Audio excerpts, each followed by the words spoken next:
además produce, o bueno, en este caso, además, tiene la tendencia a formar agregados micelares. Y acuérdense que los agregados micelares se dan después de que la interfase se satura o la interfase se llena de este tipo de moléculas. Creo que hasta aquí ya habíamos visto esto de los tensoactivos. Ahora, me voy a adelantar un poquito y les quiero hablar que los tensoactivos, dependiendo, obviamente aquí está otra vez, los tensoactivos, moléculas anfifílicas con una parte hidrofílica y una parte hidrofóbica. Los tensoactivos, por ahí, a ver, ya, espero que ya. Los tensoactivos, dependiendo de la carga de la parte hidrofílica, se van a clasificar en tensoactivos aniónicos, donde la carga de la parte hidrofílica es negativa. Se van a clasificar como tensoactivos catiónicos, donde la carga de la parte hidrofílica es positiva. También vamos a tener por ahí tensoactivos no iónicos, que no van a tener carga, y tensoactivos anfotéricos, tensoactivos que en la misma molécula van a presentar ambas cargas. Me regreso. En este caso, los tensoactivos aniónicos, ya lo estamos comentando, son aquellos tensoactivos que van a tener en la parte hidrofílica carga negativa. Clásicos ejemplos de estos tensoactivos aniónicos, un ejemplo es el jabón. Aquí van a decir, ¿cómo que el jabón, maestra? Si ve, aquí tiene la carga positiva del sodio, sí, pero acuérdense que estas moléculas, cuando ustedes las agregan en agua, estas moléculas se disocian y hagan de cuenta que lo que nos va a interesar como tensoactivo es precisamente, en el caso del jabón, el grupo carboxilo y la cadena hidrocarbonada. Por eso es que estos tensoactivos se les conoce como tensoactivos aniónicos, por la carga de la parte hidrofóbica, que en este caso, hidrofílica, que en este caso es el grupo carboxilo. Otro ejemplo de tensoactivos aniónicos es el clásico, el famoso lauril sulfato de sodio, que también es una molécula que si ustedes la agregan al agua se va a disociar y lo que nos va a quedar ahí es el grupo sulfato cargado negativamente y la cadena hidrocarbonada. Aquí nada más quiero comentarles que estos tensoactivos aniónicos específicamente los pueden encontrar ustedes en los detergentes. Ahí nada más quiero también que quede claro que cuando hablamos de un detergente y preguntamos, a ver, digan ustedes cuál es un tensoactivo, muchos decimos, un tensoactivo es un detergente. Ahí nada más, ojo, un detergente contiene una molécula tensoactiva, además de otro tipo de compuestos, pero específicamente los detergentes están compuestos de moléculas de tensoactivos aniónicos, que por ahí después vamos a ver que podemos tener otro tipo de tensoactivos, como son los catiónicos o los no iónicos. En los detergentes principalmente se utilizan tensoactivos aniónicos por dos situaciones.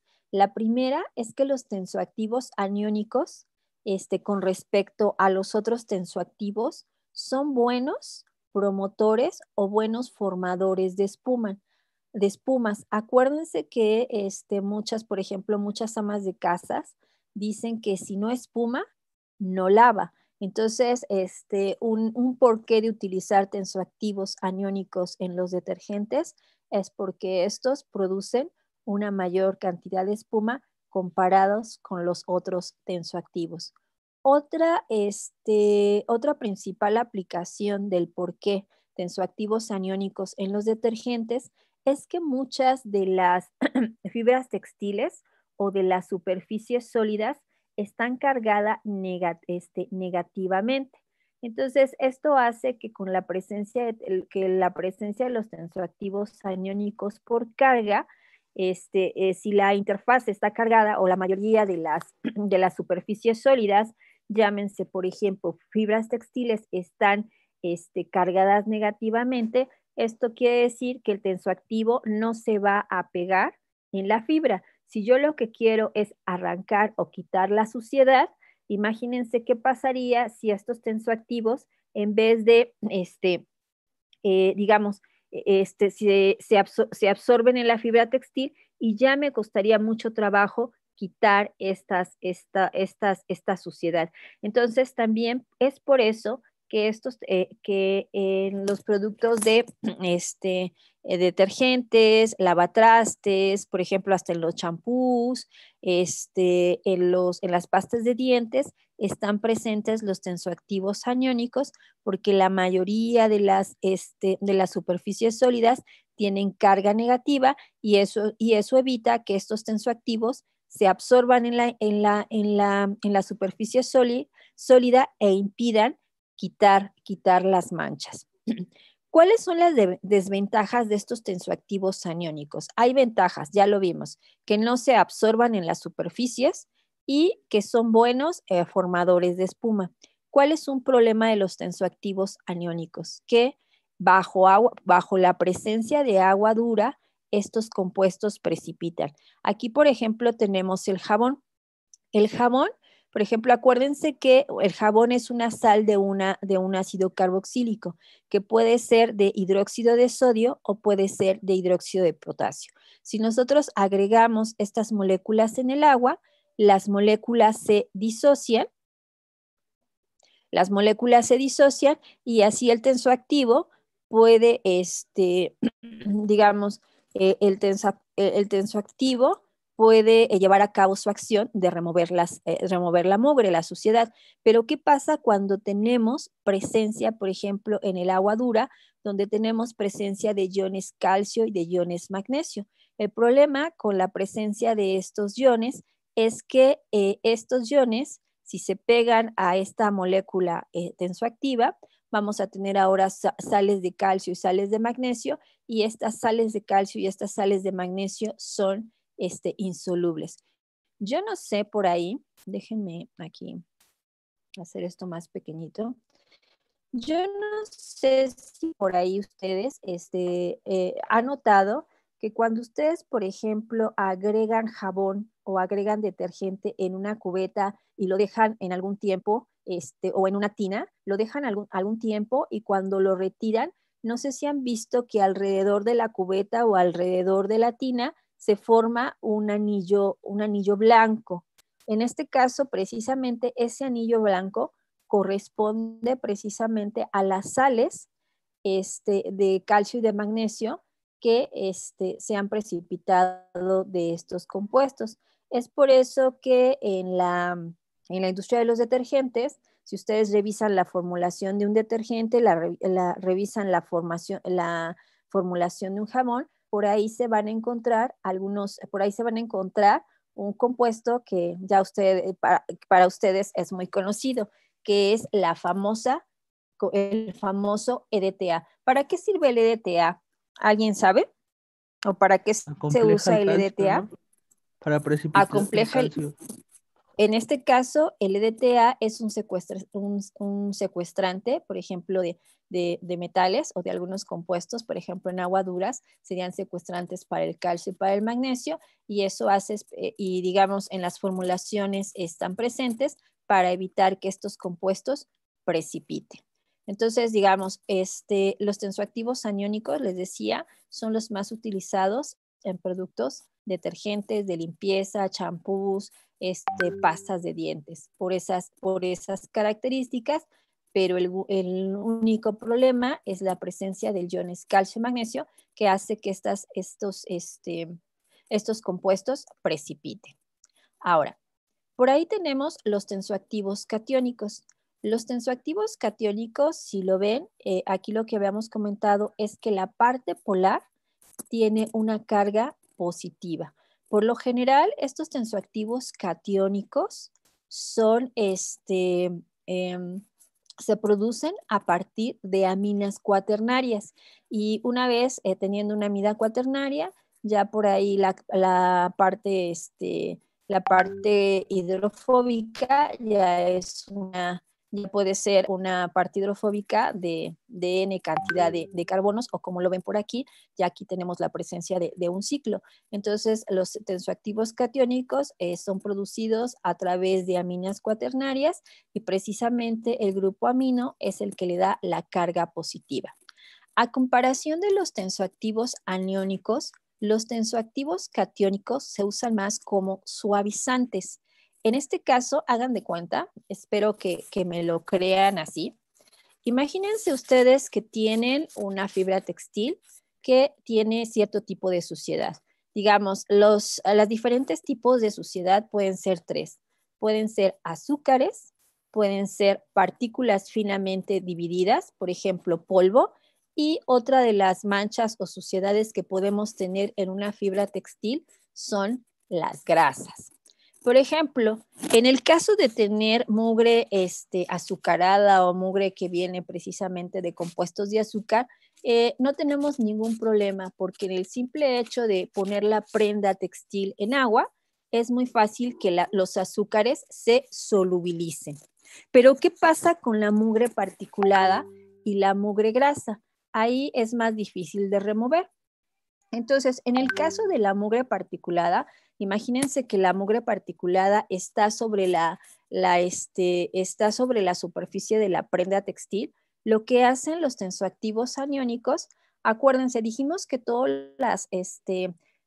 que la mayoría de las superficies sólidas tienen carga negativa. Entonces, imagínense ahora, y aparte acuérdense que estos tensoactivos les gusta absorberse en cualquier interfase. Por ejemplo, les gusta absorberse en cualquier interfase, pero lo va a hacer de una manera muy característica. La parte que es afín al agua va hacia el agua y la parte que es afín al aceite va, por ejemplo, al aceite, o la parte hidrocarbonada va a querer protegerse del agua. Me voy a regresar a bueno, no, pensé que la tenía, pero no tengo la diapositiva. Entonces, ¿qué va a suceder? Lo que va a suceder es que si ustedes tienen en la fibra textil mugre particulada, las colas hidrocarbonadas van a ir hacia la mugre particulada y las cabezas van a ir hacia el agua. Entonces, imagínense que estos tensoactivos van a rodear a la mugre particulada. Entonces, si rodean a la mugre particulada, nosotros con una pequeña agitación, lo que vamos a hacer es desprender la mugre particulada. Y la mugre particulada va a quedar encapsulada va a quedar encapsulada por moléculas tensoactivas. Les digo, todas las colas van a ir hacia la mugre particulada y las cabezas van a ir hacia el agua. Entonces, y si estamos diciendo que la fibra textil tiene carga negativa, y si ustedes por ahí se imaginan que la parte polar está hacia el agua con carga negativa, esta mugre particulada por carga ya no se va a volver a depositar en la superficie de la fibra textil. ¿Qué pasa ahora con la mugre digamos, grasosa? En el caso de la mugre grasosa pasa lo mismo. Lo que sucede es que la cadena hidrocarbonada se va a absorber sobre la mugre grasosa y igual, imagínense con una pequeña agitación, lo que vamos a hacer es remover la grasa y la grasa quedaría emulsificada en el líquido de lavado. Igual las partículas grasas quedarían rodeadas por tensoactivos, donde la cadena hidrocarbonada iría hacia la grasa y la parte polar iría hacia el agua. Igual, por cargas, esta mugre grasosa ya no se volvería a depositar en la superficie de la fibra textil. Nosotros, para terminar, obviamente, el proceso de lavado, lo que tenemos que hacer es enjuagar para retirar tanto mugre particulada, emulsificada o suspendida en el líquido de lavado, como también retirar grasa suspendida en el líquido de lavado. Entonces, así terminamos con el proceso de lavado. Pero después les decía muchos de nosotros acostumbramos a agregar un suavizante de telas.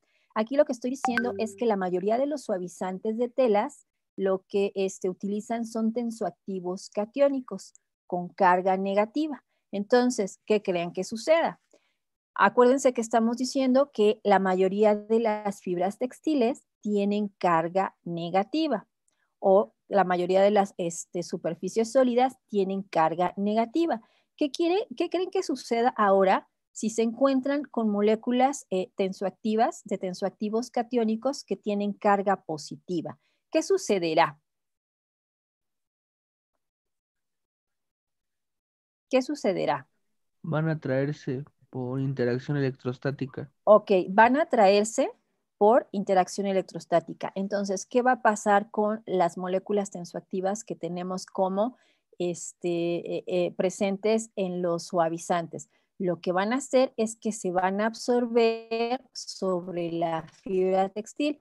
Y yo no sé si ustedes han visto esos comerciales que nos pasan, por ejemplo, en televisión de suavizantes y que nos ponen, por ejemplo, una columna de toallas, una primera columna donde las toallas están antes del suavizante y otras después del suavizante. Y no sé si han visto que después de que agregamos el suavizante, como que las fibras textiles se hinchan. ¿Sí han visto ese comercial? Que las fibras textiles se hinchan. Entonces, aquí pues les voy a quitar un poquito, pues ahora sí que el misterio de este tipo de compuestos, ¿qué es lo que hacen los suavizantes? Si ustedes, les decía, si ustedes ven ese comercial de las toallas antes y después de los suavizantes, lo único que hace un tensoactivo catiónico y eso de la suavidad no es más que un efecto mecánico. Hagan de cuenta que esta molécula se absorbe sobre la superficie de la fibra textil, la parte polar va hacia la fibra y la cola hidrocarbonada va hacia afuera. Entonces, lo que sucede con las colas que están hacia afuera, los que van hacia afuera, lo que hacen ahí es que estas colas se entrecruzan y lo que hacen es que el aire queda atrapado en estas estructuras. Y este fenómeno de suavidad no es más que el aire atrapado entre las colas de los tensoactivos. Entonces, ese efecto de suavidad no es más que un efecto mecánico dado por el aire atrapado entre las colas de estos compuestos. Y les digo, y eso mismo pasa, por ejemplo, acuérdense por ahí, estamos hablando de suavizantes, por ejemplo, de telas, pero también por ahí nosotros utilizamos otros compuestos como los acondicionadores para el cabello. Si ustedes por ahí revisan la estructura del cabello, se van a dar cuenta que el cabello, también como una superficie sólida, tiene carga negativa. Y mientras más dañado, la carga negativa es mayor. Entonces, cuando utilizamos un tensoactivo catiónico, lo que hacemos es aquí hacemos, cuando utilizamos un acondicionador del cabello que tiene un tensoactivo catiónico, aquí cumplimos con dos efectos. El primero es un efecto igual de suavidad, que la molécula del tensoactivo catiónico se absorbe en la superficie del cabello, igual las colas se entrelazan y el aire queda atrapado dentro de estas colas y esto es lo que tiene la sensación de, en este caso, la sensación de suavidad. Y por otro lado, acuérdense que yo les comentaba que mientras más dañado el cabello, tiene más cargas negativas y eso es lo que produce el famoso frizz. Y lo que hacemos con la presencia de los tensoactivos catiónicos en los acondicionadores es que estos neutralicen la carga negativa del cabello y evitar el famoso frizz. Entonces, digamos, esta es la diferencia entre los tensoactivos aniónicos y los tensoactivos catiónicos, por ejemplo, utilizado en estos productos de limpieza. Otra característica de los tensoactivos catiónicos es que se utilizan mucho en algunos productos bactericidas o germicidas. Precisamente por la carga negativa, hay muchas bacterias que su interfase, su membrana celular está cargada negativamente. Entonces, lo que sucede es que estos tensoactivos se absorben en la membrana celular. Les digo, las cargas negativas en la parte hidrofílica va hacia la membrana celular, y lo que hacen es que si estas bacterias son, por ejemplo, bacterias aeróbicas, uno de los efectos es evitar que el oxígeno pase hacia la bacteria y la bacteria muere. O también acuérdense que los tensoactivos lo que hacen es disminuir la tensión interfacial. Entonces, en el caso de las bacterias, la pared celular se debilita por la disminución de la tensión interfacial, y esto hace que las bacterias sufran lo que se conoce como el proceso de lisis. Esto quiere decir que exploten, que su barrera celular se debilite. Entonces, también podemos encontrar los tensoactivos catiónicos como bactericidas. Ahora, con esto del coronavirus, si ustedes revisan por ahí la formulación de, por ejemplo, el pino, el Lysol, se van a encontrar que en el pino, por ejemplo, está presente que nos dicen que lo podemos utilizar como sanitizante. Por ejemplo, en el pinol se encuentra un dodecil sulfato de sodio, lauril sulfato de sodio, que es un tensoactivo aniónico, pero por ahí, en el caso del Lysol, que son productos sanitizantes, pero específicamente para bacterias, por ahí se van a encontrar que este Lysol contiene un tensoactivo, no me acuerdo si es cloro de benzoalconio, que es un tensoactivo catiónico, que ayuda precisamente a la eliminación de bacterias en las superficies sólidas. Entonces, les digo, estas son las diferencias de los tensoactivos aniónicos y catiónicos. Los tensoactivos catiónicos son pobres formadores de espuma, además de que son pobres formadores de espuma. Bueno, estos no tienen el problema de agua dura que tienen los tensoactivos aniónicos, pero otro problema que tienen los tensoactivos catiónicos es que los tensoactivos catiónicos, comparados con los tensoactivos aniónicos, son más caros. ¿Hasta aquí alguna pregunta de los tensoactivos? No, profesora. ¿No? Bueno. Por otro lado, tenemos los tensoactivos no iónicos. Estos tensoactivos no iónicos son los más utilizados en la industria química, y no solamente en la industria química, sino por ejemplo, en la industria cosmética, en la industria alimenticia, en la industria farmacéutica, porque, como su nombre lo dice, estos tensoactivos en su molécula no tienen carga. El único problema de estos, bueno, y aparte, estos tensoactivos no iónicos son muy buenos detergentes. Esto, por ejemplo, detergente quiere decir algo que limpia. Son muy buenos detergentes, pero me van a decir, bueno, ¿por qué no se utilizan los tensoactivos no iónicos a mayor escala en los productos detergentes? El problema es que ya lo mencionamos, que algo que tienen los tensoactivos aniónicos es que son buenos formadores de espuma. Y si no, y como les decía, muchas amas de casa dicen que si no espuma, no lava. Entonces, es por eso que estos tensoactivos no están al 100 en los tensoactivos en los productos detergentes, pero por ahí ya se pueden encontrar mezclas de tensoactivos no iónicos y mezclas de tensoactivos aniónicos en algunos productos de limpieza, porque estos son muy buenos, les digo, detergentes, son muy buenos removedores de grasas. El único problema que tienen estos tensoactivos es que muchos de estos tensoactivos, por ahí lo vamos a ver más adelante, contienen óxidos de etileno. Y estos óxidos de etileno, el problema es, bueno, dependiendo de la cantidad de óxidos de etileno que tengan estos tensoactivos, el óxido de etileno lo que les va a ayudar a ser más soluble en agua. Obviamente que el problema, les decía, de estos tensoactivos es la temperatura. Acuérdense por ahí si recuerdan cuál es la estructura del óxido de etileno. Y, por ejemplo, el óxido de etileno lo que hace en el agua para aumentar la solubilidad es formar puentes de hidrógeno. Entonces, obviamente, mientras más óxidos de etileno tengan estos compuestos, pues mayor solubilidad tendrán en agua.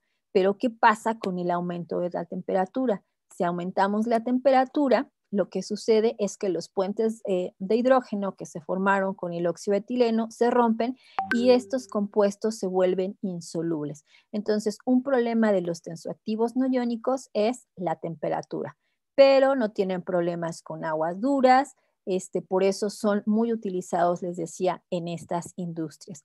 Después, más adelante, nos vamos a centrar en estos compuestos no iónicos, que son, les decía, los más utilizados en la industria. Y por último, tenemos los tensoactivos anfotéricos, que estos tensoactivos, como lo pueden observar aquí, tienen las dos cargas. Tienen tanto una carga negativa como una carga positiva. Estos son muy parecidos, por ejemplo, a los aminoácidos, donde se presentan ambas cargas. Por ejemplo, aquí la carga negativa se le da el grupo carboxilo y aquí la carga negativa se le da el grupo amino. Obviamente, estos tensoactivos, dependiendo del pH del medio, van a poder actuar como tensoactivos aniónicos o tensoactivos catiónicos.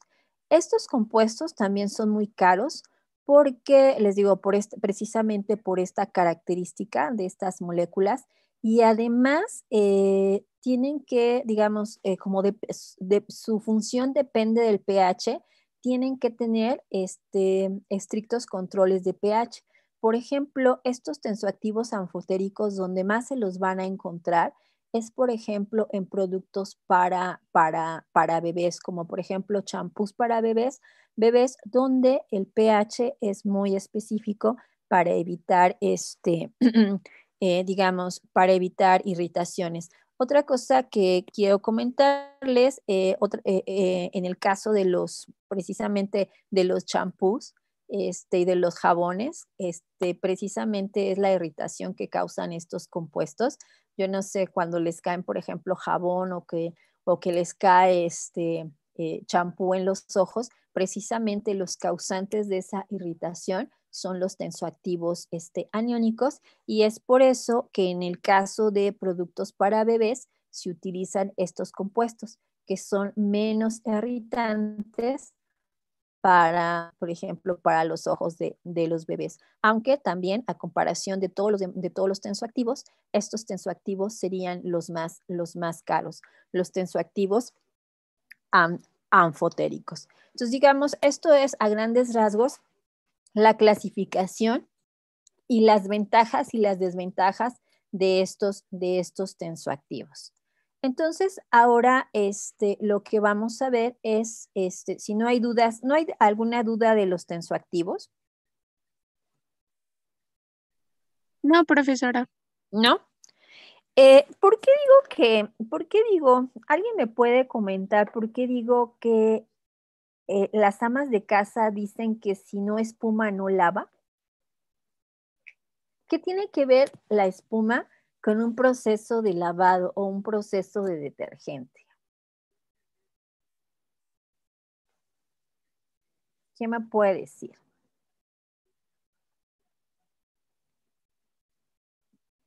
¿Qué tiene que ver la espuma? Pues en sí la espuma son los tensoactivos, ¿no? Que suben a la interfase y no están en el seno de la solución, ¿no? Ajá, y Atrapan el entonces, aire, ¿ahí qué sucede? que el tensoactivo no está donde nos interesa. Exactamente. Entonces, en el caso de la producción de espuma, acuérdense que una espuma es un sistema disperso donde tenemos disperso aire en un líquido. Y estas burbujas de gas, lo que pasa cuando están dentro del líquido y tenemos presencia de tensoactivo, estas burbujas de gas se enriquecen por tensoactivo y por densidad suben a la interfase de este sistema. Entonces, esto es lo que hace que donde nosotros queremos el tensoactivo para llevar a cabo el proceso de la detergencia, digamos, ya no están presentes, se pierde, tenemos una mayor cantidad, porque la mayor parte del tensoactivo se fue a la espuma. Pero las amas de casas, aunque no saben fenómenos de superficie, por ejemplo, son muy listas. Dicen, bueno, si yo lo que requiero es que sea un buen detergente, que limpie bien, pero que también tenga una mayor cantidad de espuma, entonces lo que voy a hacer es que si el fabricante me dice que ponga una tapita de detergente, le voy a poner 2 tapitas de detergentes, porque aparte de tener una buena limpieza, aparte tengo una mayor cantidad de espuma, pero lo único que está causando es digamos, en cuestiones ambientales, contaminando, digamos, el agua y además gastando mucha agua a la hora de retirar la espuma. Yo por eso les recomiendo que los fabricantes de detergentes lo que hacen es agregar un, ¿cómo se llaman estos? Agregan, por ejemplo, en los detergentes, agregan estabilizadores de espuma para que ustedes, para que esta espuma sea estable y ustedes puedan observar que aparte de que tienen buena detergencia, tienen buena cantidad de espuma. Pero cuando nosotros agregamos una mayor cantidad de estos productos, lo que conseguimos es que necesitamos muchísima agua para retirar esta espuma. Y de ahí vienen muchos de los problemas ambientales. Entonces yo sí les pediría que desde de ahorita en adelante, pues trataran de utilizar la cantidad sugerida por los fabricantes de estos compuestos. Entonces, si no hay más preguntas acerca de los tensoactivos, nos vamos a ir a las principales aplicaciones de los agentes tensoactivos. Las principales aplicaciones de los agentes tensoactivos es emulsificar, solubilizar, como agente humectante y como agente detergente. Bueno, esto de agentes detergentes ya lo vimos, que precisamente un detergente es algo que limpia. En este caso, los tensoactivos nos van a servir para remover grasas particuladas, suciedades grasas. Entonces, aquí ya tenemos esta aplicación como detergentes. Esto de agentes humectantes, quiere decir, ya lo vimos por ahí también en la clase. Acuérdense, por ahí vimos, cuando vimos ángulo de contacto, habíamos visto que para reducir el ángulo de contacto y permitir, por ejemplo, que el agua penetre la fibra textil, lo primero que tiene que hacer es mojar. Entonces, esto de agentes humectantes, a eso se refiere, a que los tensoactivos son buenos compuestos para reducir el ángulo de contacto y hacer que los líquidos mojen, por ejemplo, la superficie de los sólidos.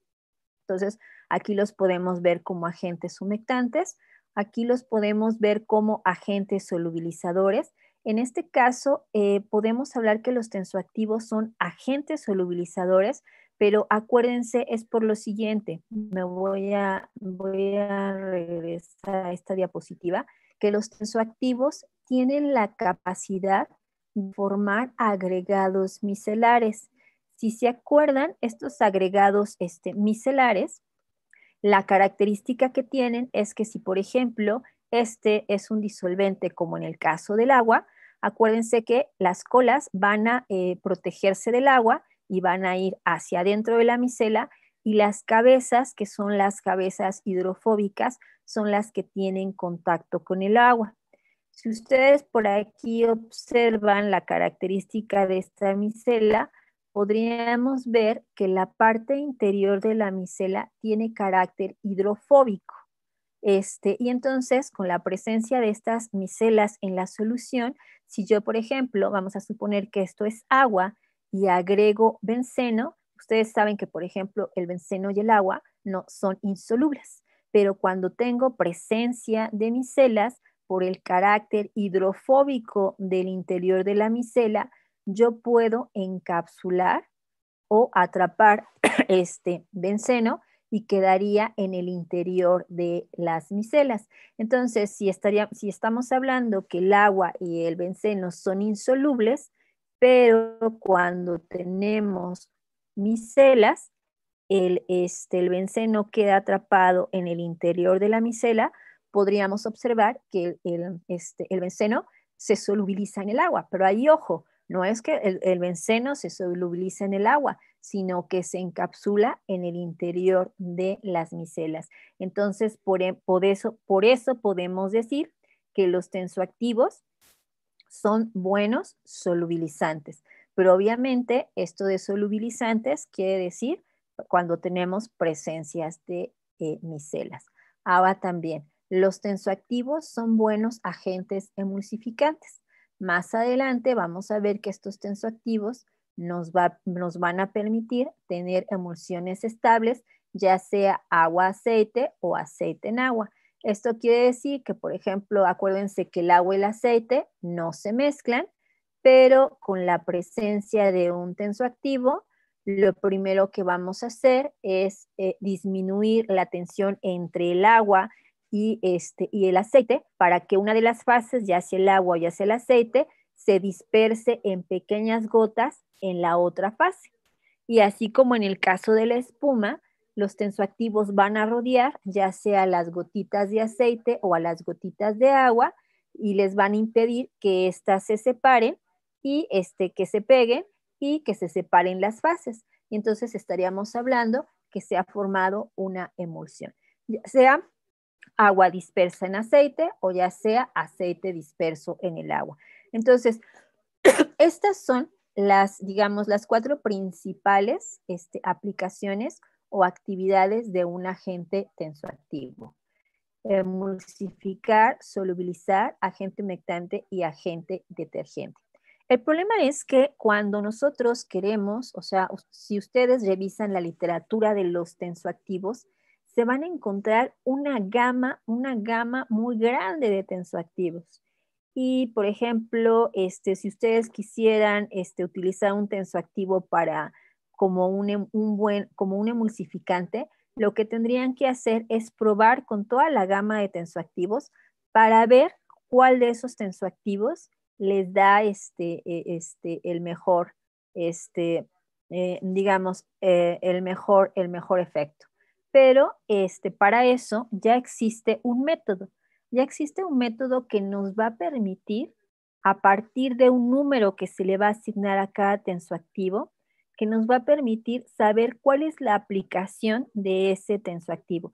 Ya no tenemos que probar con los N tensoactivos para ver para nuestro proceso cuál es el mejor, por ejemplo, como emulsificante, sino a partir, les digo, de un número, de un número que se les va a dar a cada uno de los tensoactivos, nosotros podemos solamente trabajar con aquellos tensoactivos que tengan ese número.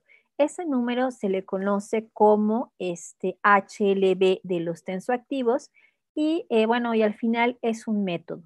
Ese método HLB es un método semiempírico de carácter experimental. Ahorita vamos a ver por qué es de carácter experimental. Y este método HLB le va a asignar un número a cada uno de los tensoactivos y este número va a estar referido a las diferentes aplicaciones que puede tener estos tensoactivos. Entonces, hagan de cuenta que aquí yo por ahí les pedí que investigaran esta tablita de HLB y aquí está su aplicación. Dependiendo, les decía, de ese numerito que tengan los tensoactivos, va a ser su aplicación. Por ejemplo, tensoactivos que tengan HLB, HLB quiere decir balance hidrofílico lipofílico, el balance entre la parte polar y la parte no polar de un tensoactivo. Entonces, les decía, en el caso de tensoactivos que tengan HLBs entre 3 y 6, van a ser buenos tensoactivos para emulsiones, para obtener emulsiones agua en aceite. Esto quiere decir dispersar agua en aceite. Tensoactivos que tengan un HLB entre 7 y 9 van a ser buenos agentes humectantes. En este caso, acuérdense, buenos agentes para reducir el ángulo de contacto. Tensoactivos entre 8 y 18 van a ser buenos tensoactivos para producir emulsiones aceite en agua. Ojo, diferente a la de acá arriba.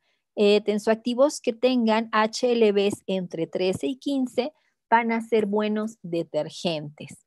Y tensoactivos que tengan HLBs entre 15 y 18 van a ser buenos solubilizantes. Entonces, el método HLB lo que nos va a permitir es que si yo requiero un tensoactivo para solubilizar, pues no voy a probar con todos los N tensoactivos que hay en el mercado, sino puedo probar específicamente con los tensoactivos que tengan una HLB entre 15 y 18. Pero bueno, ¿qué es ese número HLB?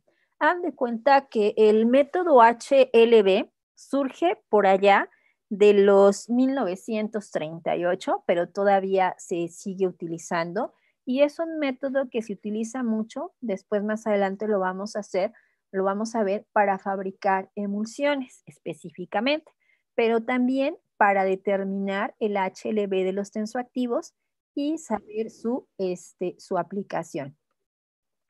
En el caso del método HLB es una escala que va a ir de 0 a 20. Acuérdense que un tensoactivo tiene una parte polar y una parte no polar. Una parte que es afín al agua y una parte que es afín, por ejemplo, al aceite. Obviamente, mientras más grande sea una parte que la otra, este tensoactivo o puede ser más afín al aceite o puede ser más afín al agua. Eso es lo que establece el método HLB o el balance lipofílico hidrofílico. Han de cuenta que esta persona, Griffin, por allá en los 1938, estableció una escala de 0 a 20. Esta escala de 0 a 20 tiene que ver con la solubilidad de los tensoactivos en agua. Ahí quizá alguno pregunte, ¿y por qué no una escala de 0 a 100 en solubilidad en el agua? Por ejemplo, pregunta, ¿el cloro de sodio es 100% soluble en el agua? ¿El cloro de sodio? ¿Es un producto 100% soluble en el agua? Hasta cierto punto. ¿Por ahí? Hasta cierto punto, obviamente cuando se satura. Pero a simple vista podemos decir que sí, ¿no? Que el cloro de sodio sería un compuesto 100% soluble en el agua. Entonces, y por ahí podríamos, del cloro de sodio quizá, podríamos tener hacia abajo otros compuestos que vayan modificando su solubilidad en presencia del agua. Entonces, les decía, podríamos tener entonces una escala de compuestos solubles en el agua, de los que son muy solubles, que son a un 100%, a los que son prácticamente no solubles, que prácticamente serían un 0% solubles en el agua. Entonces, lo que hizo este señor, les digo por allá a los 30, lo que hizo es que para no manejar una escala tan grandota de 0 a 100, lo que hizo fue dividir esa escala entre 5. Por eso la escala de HLB va entre 0 y 20. Esto quiere decir que, bueno, si partimos esta escala a la mitad, estaríamos, por ejemplo, la mitad serían 10 y estaríamos hablando que tensoactivos que tengan HLBs menores a 10 son poco solubles en el agua. Esto quiere decir más afines al aceite. Y tensoactivos que tengan HLBs mayores a 10 quiere decir que son más solubles en el agua y tienen más tendencia, digamos, hacia el agua. Entonces, es así como se divide esta clasificación. Yo por ahí, sí, espero que sí alcancemos a ver emulsiones. Si, por ejemplo, ustedes en algún momento llegan a la área o a una industria donde tengan que formular alguna emulsión, yo aquí les doy un tip. Si ustedes quieren una emulsión agua en aceite, siempre el tensoactivo que utilicen que sea más afín a la fase aceite. Y aquí lo pueden ver. Por eso estos tensoactivos que se utilizan para emulsiones agua-aceite, para dispersar agua en aceite, tienen HLBs pequeños, que era lo que estábamos comentando. Tensoactivos que tengan valores de menores a 10 son más afines al aceite. Y en cambio, por ejemplo, si ustedes quieren emulsiones aceite en agua, el tensoactivo tiene que ser más afín al agua. Y aquí lo estamos viendo, son tensoactivos que tienen un HLB, bueno, aquí empezamos en 8, pero son tensoactivos que ya tienen un HLB mayor a 10, que son más afines a el agua. Entonces, digamos, esta es la escala que sacó Griffith. Esta escala es una escala de tipo experimental.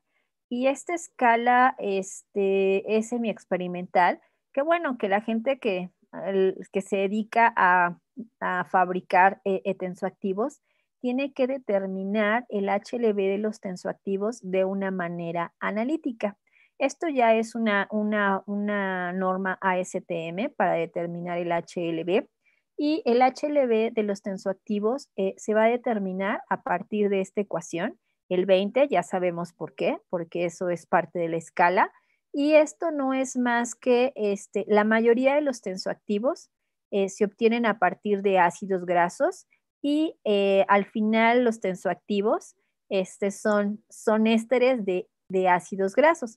Entonces es por eso que una forma de determinar el HLB de un tensoactivo es a partir de la siguiente forma que relaciona el número de saponificación del éster, que es el tensoactivo, entre el número de ácido de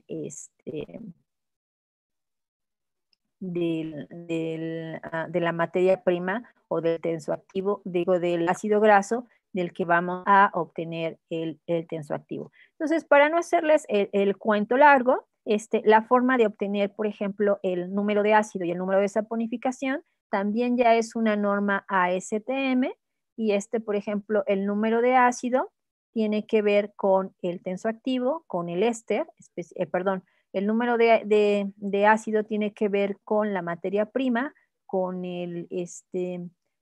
con los ácidos carboxílicos o las grasas de las que vamos a obtener el tensoactivo. Y para determinar el número de saponificación no es más que determinar la cantidad requerida de hidróxido de potasio para neutralizar los ácidos grasos en este caso, la cantidad de ácidos grasos presentes en una muestra de grasas. Entonces, esto es cómo se calcula de una forma analítica el número de ácido. Pero bueno, esto ahorita lo vamos a ver. Y para determinar el número de saponificación se hace a partir igual de neutralizar los ácidos grasos, pero ya presentes. Ya, luego lo vamos a ver más adelante, ya es un tensoactivo, ya es un éster, y lo que hacemos es determinar la cantidad de hidróxido de potasio que necesitamos para neutralizar los ácidos grasos presentes aquí. Pero les decía, para no hacerlo el cuento largo, si ustedes llegasen a sustituir esta fórmula para determinar el número de ácido y esta fórmula para determinar el número de saponificación en la fórmula anterior, que es esta, a lo que llegarían es a la siguiente simplificación. Ahí lo que hice fue sustituir número de ácido y número de saponificación en la fórmula. Y bueno, aquí algo que no les comenté, que esto es la masa molar. Esto es la masa molar del ácido. Es la masa molar de hidróxido de potasio. Por norma hay que neutralizar 100 miligramos y esta es la cantidad, obviamente, de hidróxido de potasio. Para el número de saponificación, esta es la masa molar del éster. En otras palabras, esta es el peso molecular, si lo quieren ver así, del tensoactivo. Es la masa molar del hidróxido de potasio, igual. Por norma hay que neutralizar una muestra de 100 miligramos y es el número, la cantidad de hidróxido de potasio que necesitamos. Entonces les decía, si sustituimos esas dos fórmulas para determinar número de ácido y número de saponificación, llegaríamos a lo siguiente, que si se dan cuenta, nada más sería la relación de masas molares. Después, más adelante, vamos a ver que esta relación de masas molares no es más que para determinar el HLB de un tensoactivo, lo único que necesitamos es conocer la estructura del tensoactivo y a partir de la estructura del tensoactivo, saber cuál es la parte hidrofílica o conocer la masa molar de la parte hidrofílica y la masa molar total del tensoactivo. Entonces, si nosotros conocemos este cociente y lo multiplicamos por 20, podemos conocer el HLB de un tensoactivo. Entonces, les digo, esto es una forma, digamos, sin pasar por la parte analítica, sin tenerlo que hacer en el laboratorio, como se hace en la industria. La gente, les digo, que se dedica a determinar el HLB de los tensoactivos. Nosotros solamente conociendo la estructura de un tensoactivo, esta estructura, nosotros podríamos determinar cuál es el HLB de un tensoactivo y a partir de esa determinación del tensoactivo, nosotros podríamos saber para qué aplicación podríamos utilizar estos tensoactivos. Entonces, les voy a pedir para la siguiente clase, que por ahí investiguen la estructura de dos tensoactivos. Espero que sí la tengan para la siguiente clase. Quiero que investiguen la estructura del SPAN, así se los pongo en el chat. Déjenme ponérselos en el chat. Quiero que investiguen cuál es la estructura del SPAN 20. SPAN 20. Este SPAN 20, SPAN 20. Este SPAN 20 no es más que un tensoactivo no iónico. Y este es un tensoactivo que se obtiene a partir de un ácido graso y una molécula de sorbitol. Entonces, por ahí también me gustaría, y bueno, ahorita les voy a decir cuál es la molécula del sorbitol y cuál es la molécula del sorbitán, que es donde se obtienen estos tensoactivos no iónicos, que son los más utilizados, por ejemplo, en la industria cosmética, en la industria alimenticia y la industria de los detergentes. Entonces, quiero que investiguen cuál es la estructura del SPAN 20 y cuál es la estructura del TWIN 20. Ahorita yo se las voy a aquí a presentar, pero necesito que sepan, en este caso, lo que queremos para la siguiente clase es saber cuál es la parte molar, la parte hidrofílica de estas moléculas y cuál es la masa total del tensoactivo. Entonces, por acá les voy a presentar estos tensoactivos, que son los tensoactivos SPAN y TWIN. Han de cuenta que estos de los SPAN y TWIN son tensoactivos, les decía, que se utilizan mucho en la industria cosmética, en la industria de los detergentes y en la industria farmacéutica. ¿Por qué se utilizan mucho estos tensoactivos en estas industrias? Porque provienen de una molécula que es el sorbitán. El sorbitán es un estereoisómero de la glucosa. Lo único que se hace con el sorbitán para obtener estas moléculas, estos tensoactivos que son los SPAN y los TWIN, lo único que se hace es deshidratar a la molécula de sorbitán. Esta molécula, por ejemplo, se le quita un agua y se convierte en una molécula de sorbitol.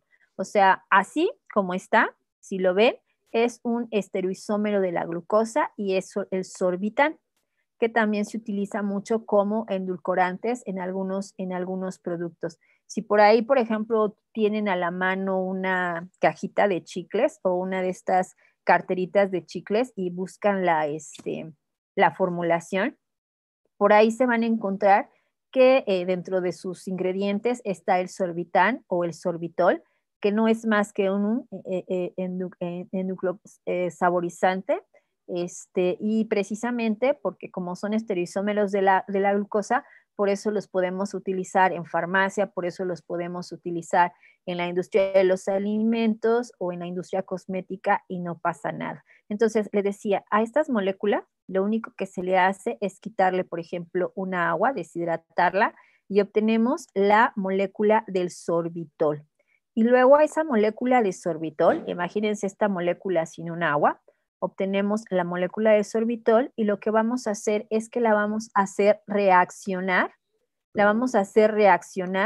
con un ácido graso. Aquí como vean, por ejemplo, esta y esta, imagínense aquí que no tiene esto amarillo, que aquí tiene otra bolita rosita. Esta precisamente, estas dos son así sin esta cosita amarilla, sino aquí pónganle otra bolita rosa. Han de cuenta que estas dos son moléculas de sorbitol. Y estas cositas rositas o estas bolitas rositas no son más que los hidroxilos. Los hidroxilos que tienen estas moléculas de sorbitol a la hora de quitarles un agua. En